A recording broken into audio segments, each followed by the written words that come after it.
Hi friends! Kamusta na po? First week na po ng December, samahan niyo po ako mag-mini grocery haul. Bumili lamang po kami ng kaunting snacks at drinks dito sa malapit na grocery store sa aming lugar. Tara na, mag-grocery haul na po tayo. Unahin na po natin itong Coca-Cola, 137.92 centavos, 6 na peraso na.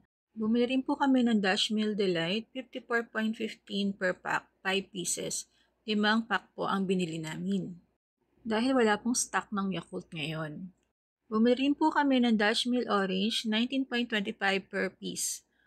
Bumili rin po kami ng Coca-Cola, 29 pesos ang bawat isa. Bumili rin kami ng Bear Brand, 291.50 centavos. Bumili rin po kami ng dalawang Vika, 34.20. Ang Nova naman ay 33.40 each. Next naman po, bumili po kami ng Mr. Chips 21.75 each. 2 piraso po ang binili namin. Bumili rin po kami ng Lala 8.65 centavos ang bawat isa. 4 na piraso ang binili namin nito. Ang piatos naman ay 15.45 each.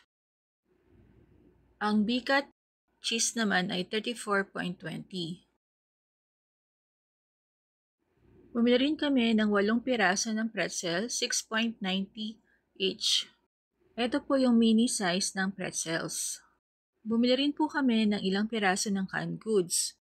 Kumuha po ako ng 2 corned beef ng Pure Foods, 101.40 centavos ang bawat isa.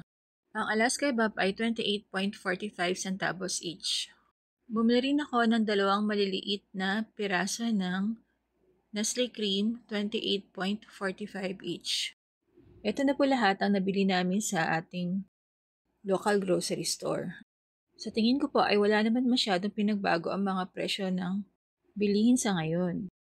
Ang mga simpleng snacks po ay dito ko lamang binibili sa aming local grocery store dahil mas medyo mababa po ang presyo. Samahan niyo po ako mag-organize. Let's go!